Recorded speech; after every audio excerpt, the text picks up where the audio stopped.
শ্রীমদ্ ভাগবত মহাপুরাণের চতুর্থ স্কন্ধের প্রথম অধ্যায়ে কর্দম ঋষির ৯টি বংশে কন্যাদের বংশ বিস্তারের কথা আলোচনা করেছেন।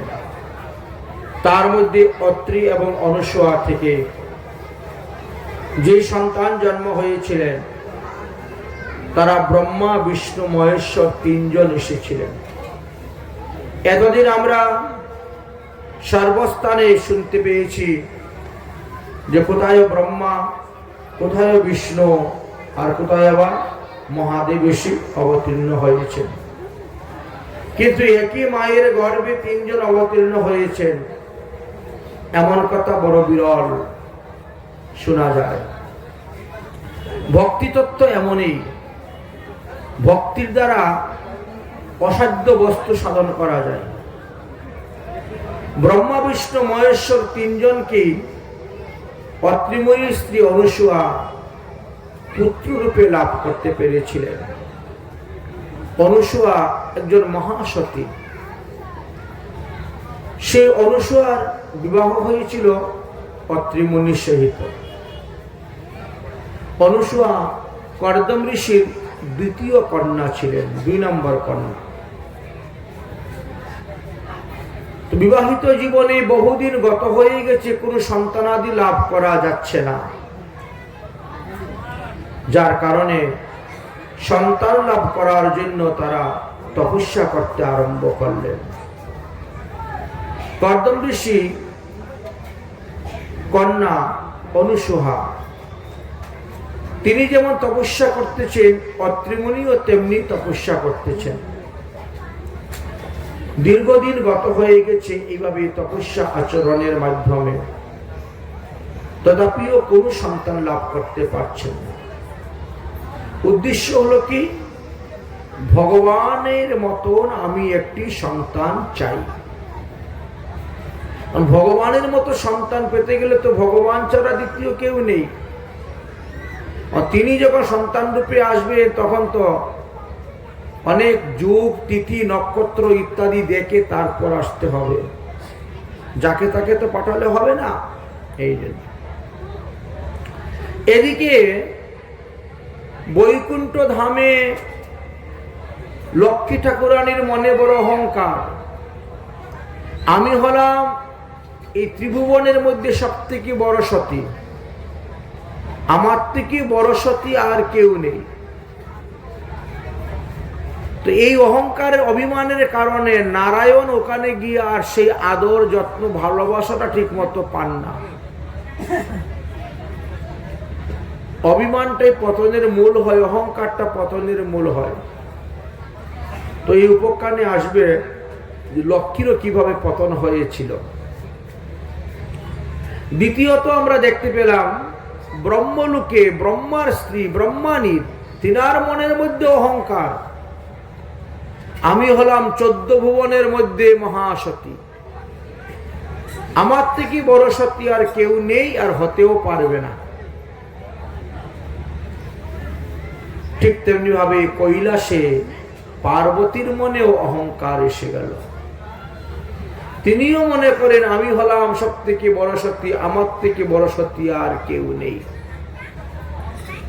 এখন ব্রহ্মা, বিষ্ণু, মহেশ্বর তিনজনেই মহাবিপদে, গৃহে গিয়ে সুখ নেই, শান্তি নেই।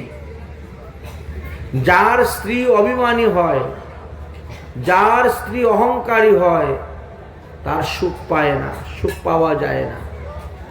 দ্বারকালীলায় ভগবান শ্রীকৃষ্ণ রুক্মিণীর অহংকারের কারণে থাকতে পারছেন না এইভাবে।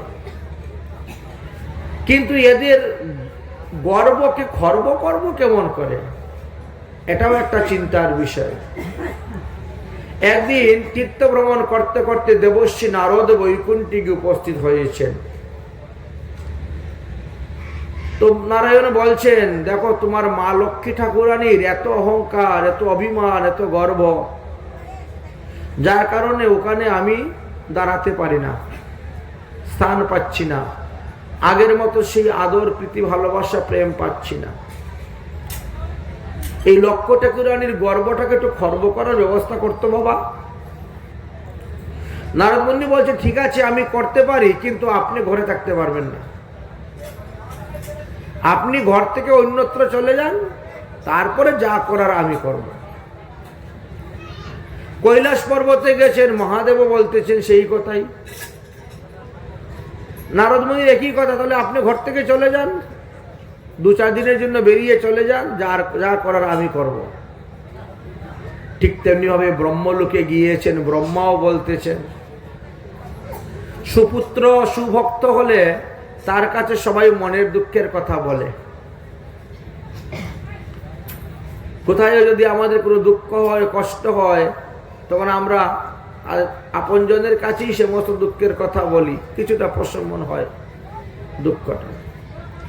তো নারদ মুনি সবাইকে একই কথা, আপনি ঘর থেকে চলে যান বেরিয়ে 2-4 দিনের জন্য, তারপর যা করার আমি করছি। ব্রহ্মা বিষ্ণু মহেশ্বর 3 জনই ঘর থেকে বেরিয়ে চলে গিয়েছেন আপন আপন স্থান হইতে। দেবর্ষি নারদ বীণা বাজন করতে করতে, গান গাইতে গাইতে তিনি গিয়ে ব্রহ্মলোকে উপস্থিত হয়েছেন। একদিন গিয়ে ব্রহ্মাণীকে বলছেন, ওমা আমার না প্রচন্ড ক্ষুধা লেগেছে, আমায় খেতে দাও।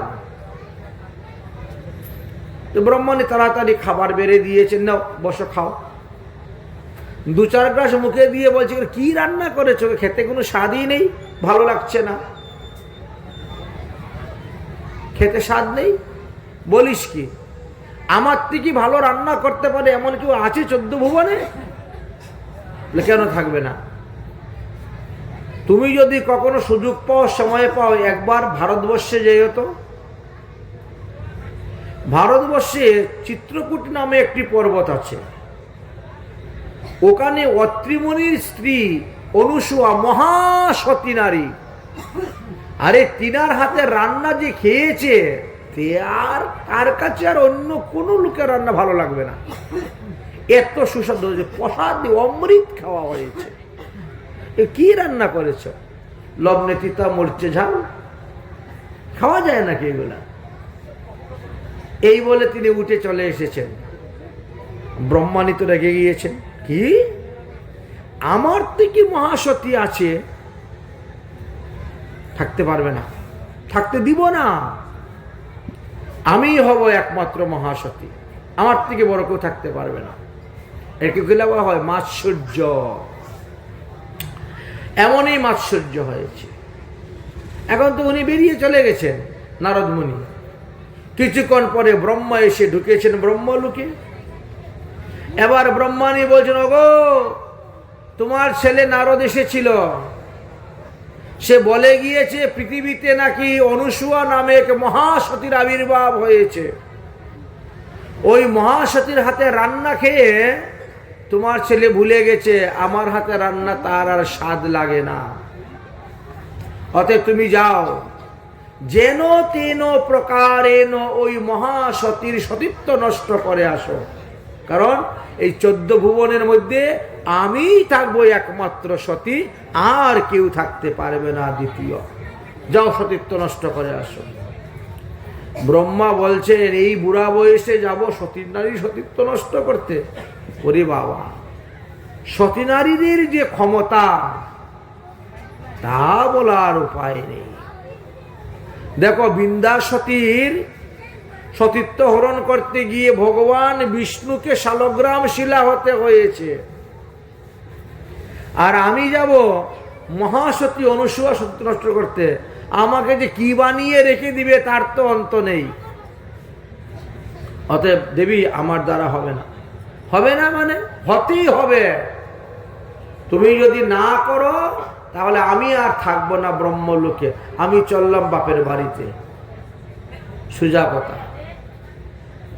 আর আমি ছাড়া দ্বিতীয়ত কেউ মহাসতী থাকতে পারবে না। যাও, যেন তেন প্রকারেণ, ছলে বলে কলে কৌশলে তার সতীত্ব নষ্ট করতে হবে তোমাকে। ঠিক আছে, ব্রহ্মা বলছেন তাহলে যাচ্ছি। তো ফিরে আসতে পারবো কিনা তা তো বলা যায় না। যাচ্ছি। রওনা হয়েছেন হাঁসের পিঠের মধ্যে বসে, হংস পৃষ্ঠে গরু, আজ হংস পৃষ্ঠে রওনা হয়েছে। এদিকে তো দেবর্ষী নারদ কৈলাস পর্বতে গিয়ে উপস্থিত হয়েছে বিনা বাঁধন করতে করতে। কৈলাসে যাওয়ার পরে পার্বতী দেবী বড় খুশি। আরে দেবর্ষী নারদ, এদিকে আসো, এদিকে আসো বাবা, এদিকে আসো। তুমি কি কৈলাসে ঢোকার রাস্তা ভুলে গেছো নাকি? আজকাল কৈলাসে আসো না কেন? বলে কি করব, মানুষের নকল প্রেম, নকল প্রীতি, নকল ভালোবাসা দেখে আর কোথাও যেতে ইচ্ছা হয় না। আজকালকে লোক স্বার্থ ছাড়া কেউ ভালোবাসে না। সুর নর মুনি সবকা একই রীতি, স্বার্থ লাগিয়া সব করে হে প্রীতি। স্বার্থ শেষ, প্রেম শেষ। একটা হলো প্রয়োজন আর একটা হলো প্রিয়জন। যে যার প্রিয়জন সে তাকে কখনো ভুলতে পারবে না, ফেলতে পারবে না। কিন্তু প্রয়োজন যার, প্রয়োজন শেষ হইলে পরে তার সঙ্গে আর সম্পর্ক থাকে না। তো এই জন্য কোথাও যেতে ইচ্ছা হয়। আরে বাবা, আমার আর মহাদেবের মধ্যে একেবারে খাঁটি ভালোবাসা, এর মধ্যে কোনো নকল ভালোবাসা নেই। ঠিক আছে, বসছেন, অনেক রকম গল্প গুজর হচ্ছে। এখন কয়েকটি লাড্ডু এনে খেতে দিয়েছেন। ঠাকুর, বৈষ্ণব মানুষ ঘরে আসলে কিছু দিতে হয় তো, খালি মুখে দিতে নাই। ঠাকুর বৈষ্ণবগণ অবন্তীর সম্পদ, এরা আদরের বস্তু তো। কয়েকটি লাড্ডু দিয়েছেন খাওয়ার জন্য। নারদমণি মুখের মধ্যে ঢুকিয়ে একটু চিবিয়ে রেখে দিয়েছেন। স্বাদ নেই, খেতে স্বাদ লাগছে না। না ঘিয়ের গন্ধ আছে, না মিষ্টি হয়েছে, কোনো কিছুই বুঝতে পারছি না। এ লাড্ডু খাচ্ছি না মাটি খাচ্ছি। আরে কি বলছো নারদমণি, তোমার ভুলে বাবা তো আমার লাড্ডু খেয়ে পাগল, এত সুন্দর লাড্ডু বানাই, আর তুমি বলছো খেতে পারছো না। বলে কেমন করে? আমি পৃথিবীতে গিয়েছিলাম ভারতবর্ষ ভ্রমণ করতে, সর্বতীর্থ ভ্রমণ করতে করতে চিত্রকূট পর্বতে গিয়েছিলাম। অত্রিমুনির স্ত্রী অনুসূয়ার হাতের লাড্ডু যখন খেয়েছি, সেই লাড্ডু খাওয়ার পরে আর কারু হাতের লাড্ডু খেতে ভালো লাগে না। জানো তো মা, মহাসতী নারীদের হাতের গুণটাই আলাদা। এমন একটা পিন মেলল, মহাসতী নারীদের হাতের গুণটাই আলাদা। উঠে চলে গেছে। পার্বতীর মনে এখন রাখাল, দেখেছো আমার থেকে মহাসতী জন্ম নিয়েছে, আমিই থাকবো একমাত্র মহাসতী, দ্বিতীয় কেউ থাকবে না। মহাদেব যে চলে গেছে, এই নারদ মুনি দিয়ে চলে গেছেন, এবার মহাদেবের প্রবেশ। মহাদেবের প্রবেশ হতেই পার্বতী বলছেন, ওগো, এই মাত্র ভক্ত নারদ এসেছিলেন, তিনার মুখে শুনেছি এক মহাসতীর আবির্ভাব হয়েছে। তার হাতের লাড্ডু খেয়ে নারদ মুনি ভুলে গিয়েছে আমার হাতের লাড্ডু তার আর স্বাদ লাগলো না। বলছে সতী নারীদের হাতের গুণটাই নাকি আলাদা। তাহলে তুমি যাও, তুমি গিয়ে এই সতী নারীর সতীত্ব হরণ করো, নষ্ট করে দাও। পার্বতীর অনুরোধে মহাদেব যখন সতী অনুসূয়ার সতীত্ব হরণ করার জন্য তিনিও রওনা হয়েছেন নন্দীপিষ্ট হয়ে। এদিকে হরি গুণগান, নারায়ণের গুণগান করতে করতে এবার বৈকুণ্ঠে উপস্থিত হয়েছেন নারদ মুনি। নারদকে দেখে তো বড় প্রসন্ন মা লক্ষ্মী ঠাকুরানী। তাড়াতাড়ি করে বসার আসন দিলেন, খাবার বেড়ে দিয়েছেন। সেখানেও প্রসাদ 2-1 গ্রাস খেয়ে বলছে ভালো লাগছে না। বলছে কেন, তোমার কি জ্বর টর হয়েছে নাকি? অনেকের জ্বর হলে পরে মুখে জিহ্বার মধ্যে পিত্ত উঠে যায়, তখন ভালো জিনিসও খেতে ভালো লাগে না, বুঝেছেন? কারো যদি অতিরিক্ত জ্বর হয়, জিহ্বায় পিত্ত উঠে যায়, তখন তার মিশ্রি খেতেও স্বাদ লাগে না, বলে মিশ্রিও তিতা লাগতেছে। আচ্ছা, মিশ্রি তো তিতা নয় কখনো।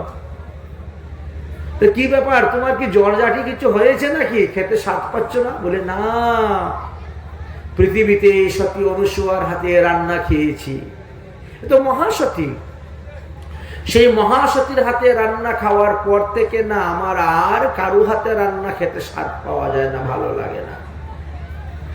বলে তো চলে আসলেন, কিন্তু লক্ষ্মী দেবীর অহংকার ছিল, আমি ছিলাম সব থেকে বড় সতী, আমার থেকে বড় সতী কেউ থাকতে পারবে না 14 ভুবনে। তার মধ্যে অনুসূয়া সতী হয়ে গেল, তাহলে তো আমার মানটা কমে যাবে, সম্মানটা কমে যাবে, আদরটা কমে যাবে। এই জন্য নারায়ণকে তিনি অনুরোধ করছেন, যেন তেন প্রকারেণ অনুসূয়ার সতীত্ব নষ্ট করে আসো। নারায়ণ বলছেন, একবার বিন্দাস সতীত্ব হরণ করতে গিয়ে আমার যা অবস্থা হয়েছে, আমি দ্বিতীয়বার আর যেতে পারবো না, যেতেই হবে বাধ্যতামূলক, না হলে সংসারে অশান্তি,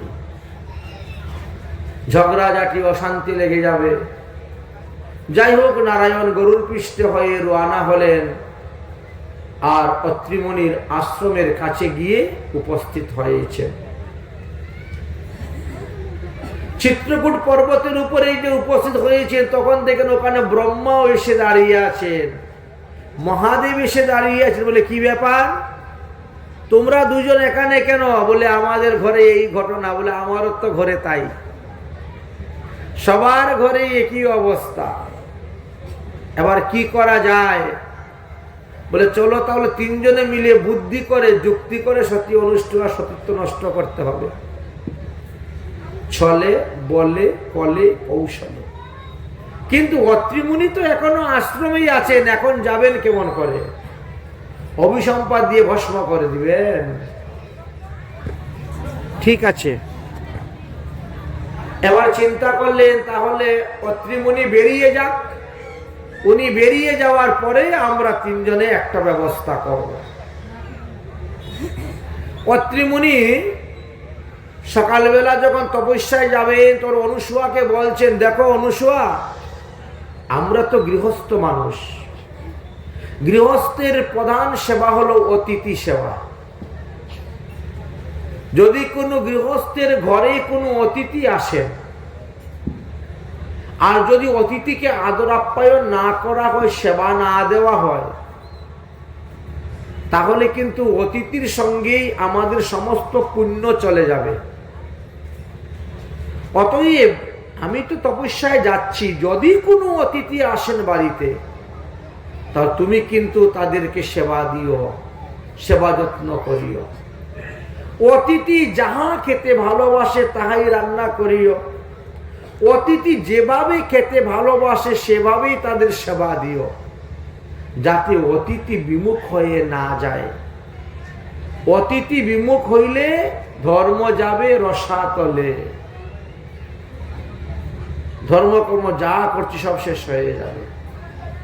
ভালো করে বুঝিয়ে সুজিয়ে দিয়ে অত্রিমুনি তো রওনা হয়ে গেছে।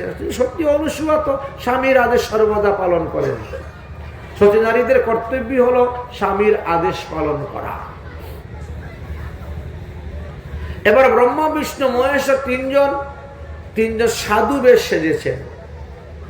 মোটা মোটা দাড়ি, মোটা মোটা জটা, মোটা মোটা চিমটা, মোটা মোটা তিলক, তুলসীর মালা, রুদ্রাক্ষের মালা গলায় দিয়ে একেবারে মহাসাধু।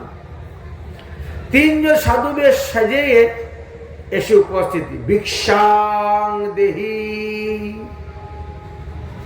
সতী অনুসূয়া বেরিয়েছেন ভিক্ষা দিতে। এখন দেখেন তিনজন সাধু, যেহেতু ভিক্ষা এনেছেন, তিনজনকে ভাগ করে দিলে এইটুক এইটুক হবে। সাধুরা বড় চতুর, এইটুকু ভিক্ষা দিয়ে আমাদের তিনজনের পেট ভরবে না। আমরা তীর্থযাত্রী, আমরা পদব্য যে তীর্থ পরিক্রমা করি, আমরা পরিভাজক। 3 দিন ধরে আমাদের কোনো খাওয়া দাওয়া নেই। যদি একটু অন্ন ব্যঞ্জন রান্না করে ভোগ প্রসাদ দিতে পারেন, তাহলে তো খুব আনন্দই হয় আমাদের, সন্তুষ্ট। স্বামীর কথা মনে পড়ে গেল, স্বামী তো বলেই গেছেন, অতিথিরা যাহা চায় তাহাই খেয়ে দিতে হবে। ঠিক আছে বাবা, তোমরা একটু অপেক্ষা করো, এখনই রান্না করতেছি। অন্ন ব্যঞ্জন রান্না করেছেন, রান্না করে ভোগ নিবেদন করে দিয়ে বলছেন, এবার সাধু বাবারা আসো, বসো, প্রসাদ পাবে। সতী অনুসূয়া তো লম্বা করে ঘুমটা মাথায় দেন, কাপড় লম্বা করে ঘুমটা, পরম পুরুষকে মুখ দেখান না, এই যে ঘুমটা মাথায় দেওয়া আছে। তো সেইভাবেই তিনি পরিবেশন করার জন্য গিয়েছেন। ভগবান বিষ্ণু বলছেন ব্রহ্মা মহাদেবকে, এই আমরা তো এসছি সতীত্ব নষ্ট করা, আমরা কি খাওয়া দাওয়া করার জন্য আসছি? সতীত্ব নষ্ট করার জন্য আসছি। এখন যদি আমরা ওই মহিলার হাতে খাওয়া দাওয়া করি, মহিলা পরিবেশন করবে, তাহলে ভোজনে জননী,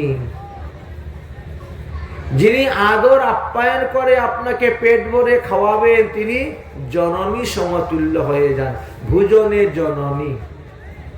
আচ্ছা, তারপরে যদি ওই নারী সতীত্ব আমরা হরণ করি, তাহলে মাতৃগমন পাপ হয়ে যাবে আমাদের,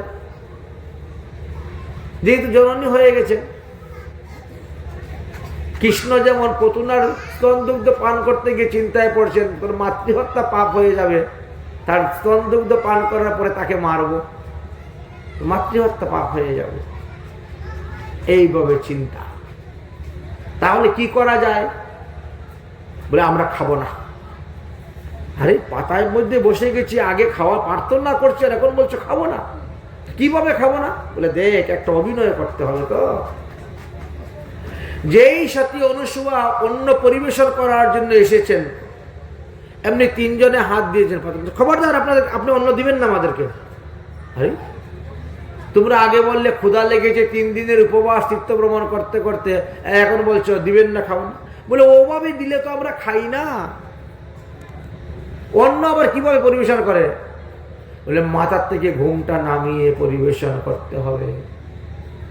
আরে বলছে না না, ঘুমটা নামিয়ে শুধু হলে হবে না, আমি তো তার হাতেই খাই যে নারী বিবস্ত্র হয়ে আমাকে অন্ন পরিবেশন করে। ভগবানের পরীক্ষা দেখেন কত রকম।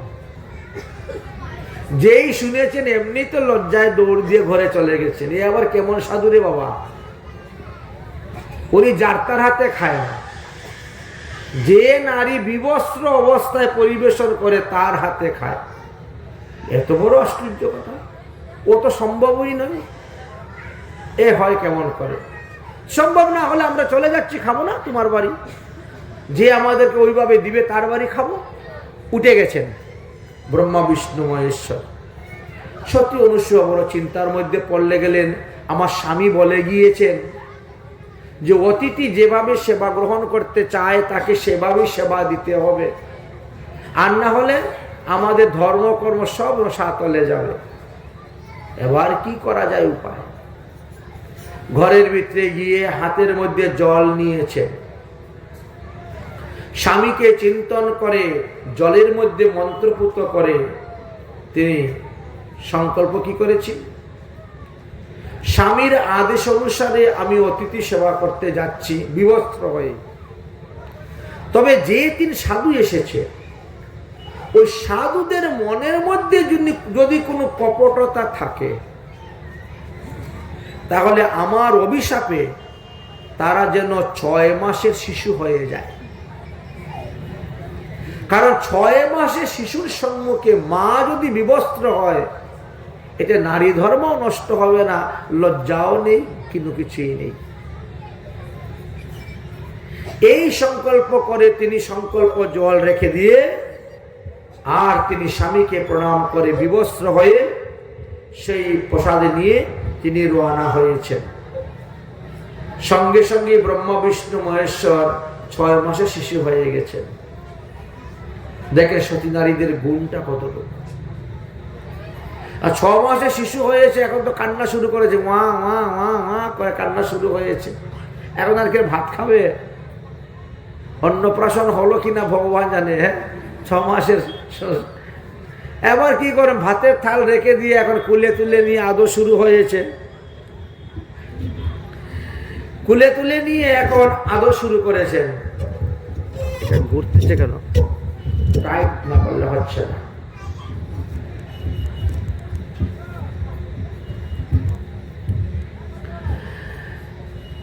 আদর করতে এটাকে আদর করতে গেলে ওটা কান্না করে, ওটাকে কুলে নিলে এটা কান্না করে। আচ্ছা, তিনটা সন্তান যার সে কি করে বলেন তো? কাকে কুলে নিবে, কাকে না? একজনকে আদর করতে গেলে আরেকজনে কান্না করতেছেন, বড় সমস্যার মধ্যে পড়ে গেছেন। এইভাবে করতে করতে সমস্ত দিন গত। সন্ধ্যার পরে অত্রি মুনি বাড়িতে ফিরেছেন। অনুসুয়া, আরে তুমি কার সন্তান ধরে নিয়ে চলে এসেছো? কোন মায়ের বুক খালি করে সন্তান নিয়ে চলে এসেছো? তাও একটা নয়, তিনটা সন্তান। আরে সন্তানের জন্যই তো আমরা তপস্যা করছি, ভগবানের কৃপা হলে আমরাই তো সন্তান পাবো। তুমি আবার কার সন্তান নিয়ে এসেছো? অনুসুয়া তখন সমস্ত ঘটনাটা খুলে বললেন স্বামীর কাছে। অত্রি মুনি চিন্তা করলেন, কে এসেছে এরকম ভাবে আমার স্ত্রীকে অসতী করার জন্য? দেখি তো। ধ্যানে বসলেন। ধ্যানে বসে দেখেন ব্রহ্মা বিষ্ণু মহেশ্বর এসেছেন।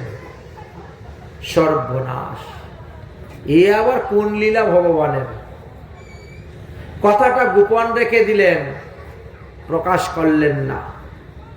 বললেন যে খুব মনে প্রাণে বাৎসল্য প্রেমের দ্বারা এই তিন ছেলের সেবা যত্ন করে, তাড়াতাড়ি বড় করো।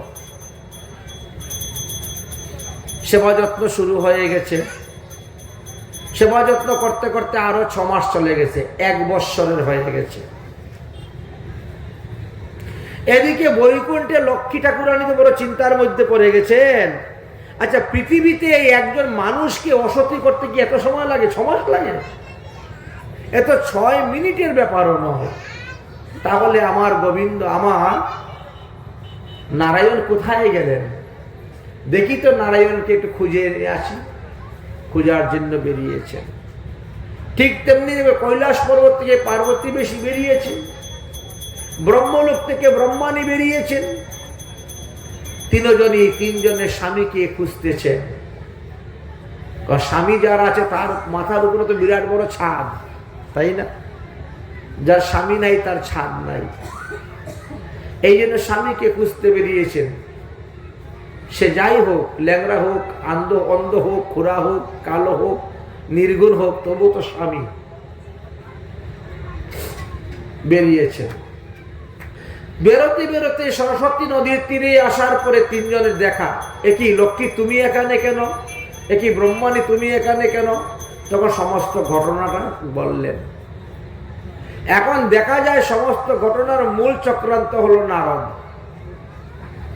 তিনজন কি একই অবস্থায় সে বোকা বানিয়েছে, আর তিনজনের স্বামীকে আমরা পাঠিয়েছি।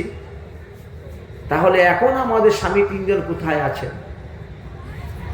অত্রি মুনি স্ত্রী অনুসুয়া সতীত্ব নষ্ট করলেন কি করলেন না, বা কোথায় গেলেন, কি হলো, কিছুই তো জানি না। কোথায় খুঁজতে যাব এখন? এমন সময় দেখেন দেবশ্রী নারদ বীণা বাদন করে গান করে করে যাচ্ছেন।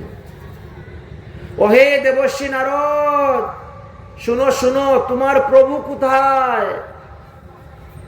দেবশ্রী নারদ বলছে, পন্থে নারী বিবর্জিতা, আমি রাস্তাঘাটের মহিলাদের সঙ্গে কথা বলি না।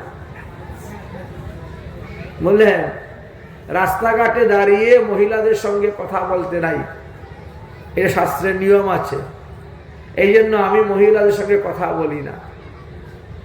বলি, এখন একটু বলছো, বলি না মানে? তুমি খালি একটা কথাই বলো যে আমাদের প্রভু কোথায়। বললেন, তোমাদের প্রভু সতী অনুসুয়া সতীত্ব নষ্ট করে গিয়েছিলেন, আর অন্তু মহাসতী অভিসম্পাদ দিয়ে তোমাদের স্বামীদেরকে 6 মাসে শিশু বানিয়ে রেখে দিয়েছেন। 1 হাত লম্বা শিশু, 6 মাসের শিশু।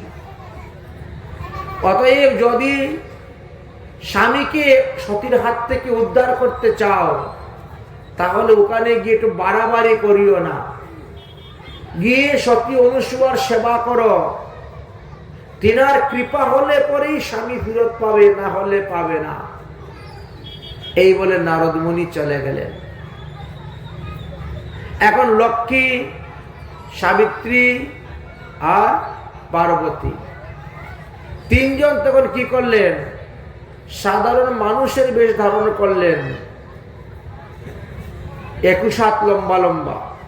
অত্রিমুনি তো ত্রেতা যুগের কথা, তো 21 হাত লম্বা মানুষ। সেই 21 হাত লম্বা বৌমাদের রূপ ধরে ঘুমটা দিয়ে সন্ধ্যার সময় এসে উপস্থিত। এসে মহাসতী অনুসূয়াকে ডাকতেছেন, মা, ওমা, মাগো, দরজাটা খুলো। অনুসূয়া বলছে, তোমরা আবার কে? কোথার থেকে এসেছো তোমরা তিনজন? বলে, আমরা তিনজন হলাম আপনার বৌমা। আচ্ছা, বৌমা কথা শুনে খুব আনন্দ। বৌমা এই কথা শুনে খুব আনন্দ পেয়েছেন। বড় আদর করে যত্ন করে 3 বৌমাকে বরণ করে ঘরে নিয়ে এসেছেন। এখন এক বৌমা রান্না বাড়া করতেছেন, এক বৌমা সবজি আমানি করতেছেন, এক বৌমা বাসন মাজতেছেন, খুব ধুমধাম চলছে। অত্রিমুনি তপস্যা থেকে এসেছেন, এসে দেখেন ঘরের ভিতরে তো খুব কোলাহল চলতেছে। 3 জন আর 4 জন, 4 মহিলা যদি কোথায় বসে তাহলে কি উপায় আছে? এখানে কত রকমের গল্প গুজর চলবে। অত্রিমুনি এসে বলছেন, অনুসূয়া, ঘরে কে এসেছে? এত কথাবার্তা হচ্ছে। বলে, তোমার বৌমারা এসেছেন, খবরদার তুমি ঘরে ঢুকিও না, তুমি আজকে বাইরে থাকো। বৌমা? বলে, হ্যাঁ। এই যাও যাও, শ্বশুর মশাই এসেছেন তপস্যা থেকে, যাও প্রণাম করো গিয়ে। এবার দেখেন লক্ষ্মী ঠাকুরানী 3 জনই গেলেন, গিয়ে প্রণাম করছেন অত্রিমুনিকে। অত্রিমুনি বলছে, অনুসূয়া, তোমার লীলা আমি বুঝতে পারি না। ছেলে আমার 1 হাত লম্বা, বৌমা আমার 21 হাত লম্বা, এ আবার কেমন করে? সতী অনুসূয়া বলছেন, অল্প ভাগ্যে লম্বা বৌমা পাওয়া যায় না। বহু জন্মের ভাগ্য যদি থাকে তাহলে লম্বা লম্বা বৌমা পাওয়া যায়। এই জন্য ছেলে আমার 1 হাত, বৌমা আমার 21 হাত লম্বা। আচ্ছা ঠিক আছে, তাহলে দেখি কে এসেছে, কারা এসেছে। অত্রিমুনি ধ্যানস্থ হয়ে দেখলেন, সর্বনাশ, বৈকুণ্ঠের লক্ষ্মী, কৈলাস থেকে পার্বতী, আর ব্রহ্মলোক থেকে ব্রহ্মা নিয়ে এসেছে। খুব ভালো, খুব ভালো, বৌমাদের সেবা করো, সেবা করো, ভালো কথা গোপন রাখছেন। দেখেন লীলা কি হয়, কোন জায়গায় গিয়ে দাঁড়ায় লীলাটা। সতী অনুসূয়ার সেবা করতে আরম্ভ করলেন 3 বৌমা। রাত্রিবেলা সতী অনুসূয়া ঘুমিয়েছেন, একজনে পাখা দিচ্ছে, একজনে ময়ূর পাখা চামর বেজন ঢুলাচ্ছে, আর একজনে হস্তপদ সম্ভাষণ করতেছেন, টিপে দিচ্ছেন। লক্ষ্মী ঠাকুরানী সতী অনুসূয়ার চরণে চরণ পদ সম্ভাষণ করছেন, আর চোখের জলে বুক ভাসছে। সতী অনুসূয়ার চরণের মধ্যে কয়েক ফোঁটা জল পড়ে গেছে। অনুসূয়ার ঘুম ভেঙে গেছে। কি বৌমা, তুমি কাঁদছ কেন? তোমার কিসের অভাব, কেন কান্না করতেছ? তখন বলছেন, আমরা আর কতদিন এইভাবে মনুষ্য রূপ ধারণ করে পৃথিবীতে অবস্থান করব মর্ত্যলোকে? আপনি কৃপা করে আমাদের স্বামীদেরকে অপরাধ থেকে মুক্ত করে আমাদেরকে ফিরিয়ে দিন, আমরা নিয়ে আমাদের স্বস্থানে চলে যাই।